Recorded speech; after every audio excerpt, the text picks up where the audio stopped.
After sending over 2 million LinkedIn DMs, there's one outreach sequence that has outperformed every other single campaign that we've ever ran for clients. It's booked some of our clients hundreds of meetings, and in this video, I'm going to explain exactly how you can set it up for your business. You see, the trick that most people miss when they're writing LinkedIn scripts is that they're not trying to get across their life story or tell them every single thing that their company has ever done. They're just trying to get them to respond with something like, sure, why not? That's the perfect way to start a conversation. By the end of this video, I'm going to show you how to write scripts for your market.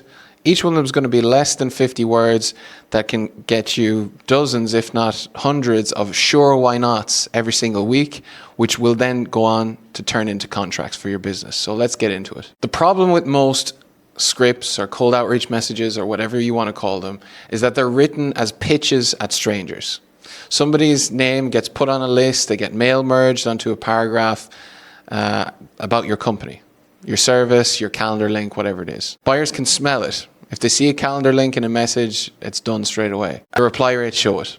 The industry average sits in low single digits, like 2 to 5%. In this video, I'm going to show you our #1 performance sequence for our agency and for our clients of all time. The first message is just going to open a conversation.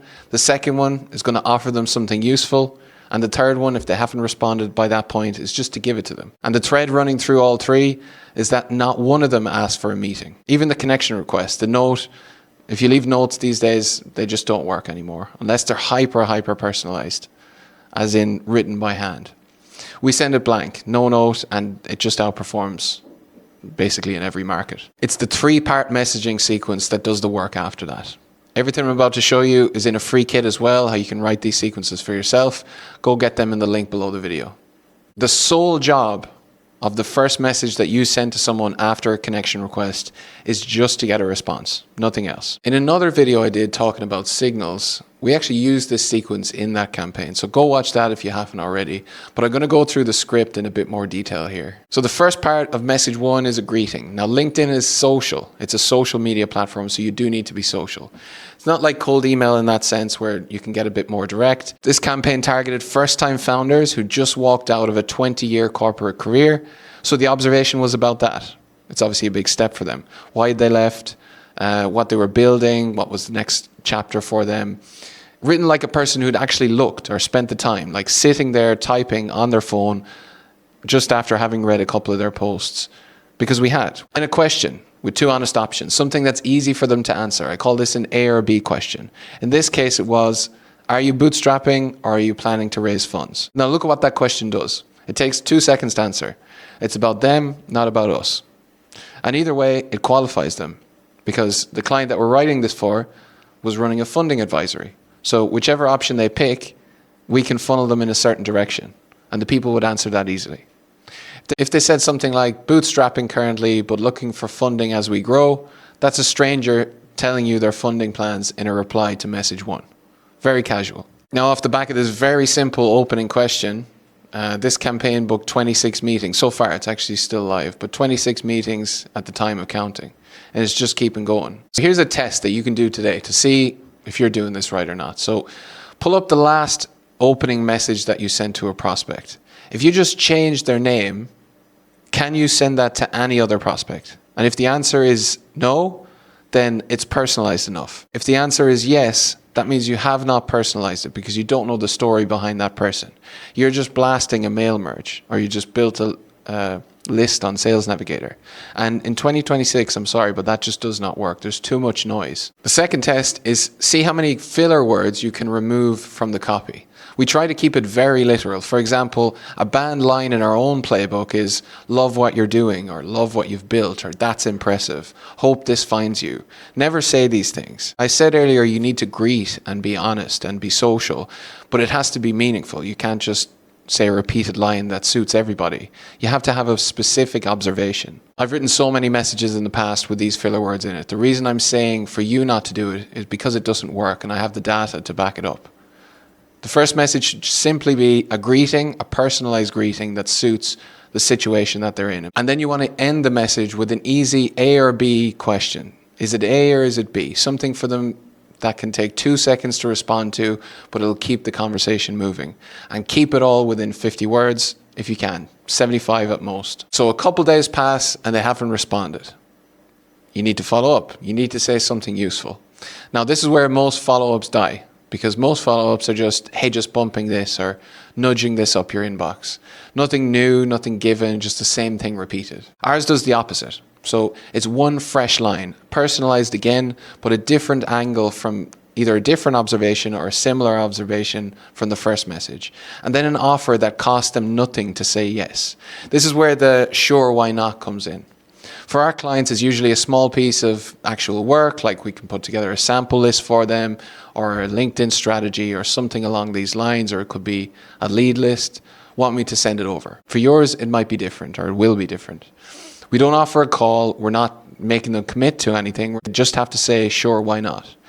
And that's just the natural answer. Why wouldn't they? If I'm offering someone, a company who's showing buying signals for our services, and I offer them a lead list of people who are buying their services right now, they're just going to say, sure, why not? No matter what you sell, there's a version of this offering that you can make. It could be a sample, it could be a teardown, could be a commentary piece, it could be a report, it could be a white paper, a one-pager, whatever it is. And be honest with yourself here, because this little give is really your offer.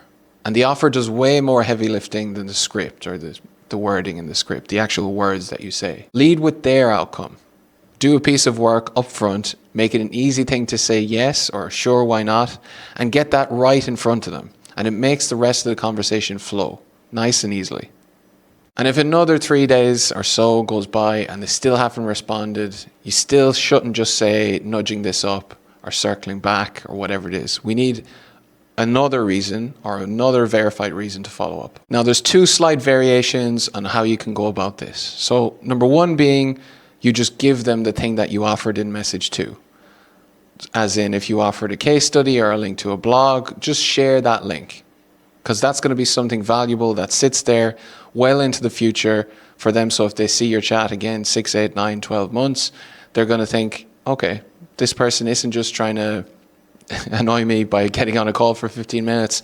I'll go and have a look at this, and maybe that'll turn into something. The second one would be to reinforce the value of what you offered in message 2. For example, if it's a custom lead list, it probably costs a few dollars and a bit of your time to put this together. So it doesn't make sense to give it to everyone, but you can reinforce it. One of the offers that we make in our campaigns is to offer a custom lead list out to people. Now, it doesn't make sense to make that for absolutely everybody if they haven't responded, but we can back it up with verification. So we'll say something like, I sent out a lead list to a person 3 months ago who had 12 really warm leads in it. They've since closed one of those deals before we've ever even made a commitment to working together. If you want me to share that list with you, just let me know and I'll send it through anytime. So that verification rule matters more than it sounds, because the moment you claim something you can't back, every other pitch in their inbox sounds the same. Our hard rule is if we can't name it when we've asked it, it doesn't get said. We have to be able to put our money where our mouth is. And notice what never happened across any of these 3 messages. We never asked for a meeting. You ask an easy question, you offer something real, and then you either give it or reinforce the value of that offer in the 3rd message. And the meeting comes out of the conversation that happens after that. One reply we got last week, I contacted a private equity firm and sent them a list of 7 companies who are looking for an exit or hiring. We pulled up some specific signals based on their website. I won't go into that in more detail. They responded, the list is very interesting. Are you available to talk at 9 a.m. tomorrow? I met them. That was within about 14 hours later. And I got a proposal out that day. So these things can move pretty quick as well. But the thing is, we're doing something different to stand out. A number of people have said to me in recent weeks, you know, they got on a call with me and they're saying, I get 20 pitches from LinkedIn agencies every day on LinkedIn, and yours is the only one who I responded to. So when you're getting feedback like this, you know you're doing something right. Now, that was the sequence. Our number 1 of all time. We've sent over 2 million messages, so we've definitely tried a few things that don't work to get to this point. If you're going to take one thing from this, it's to steal the structure, not the words. Your observation, the question, the offer that you make, and how you reinforce it. The research that feeds all 3, the finding out part, along with some of the other tools and frameworks we use for our own business and for our clients, are in the link below this video. And now for the uncomfortable part. Just because you get a reply doesn't mean it turns into meetings. So a little stat for you. For every positive reply you get on LinkedIn, you need to be booking about 35% of those into meetings. If you're not doing that, that means your inbox management is off. In the next video, I'm going to show you exactly how LinkedIn agencies manage inboxes to absolutely maximize the amount of meetings you get from the positive replies on your LinkedIn campaigns. So go watch that now.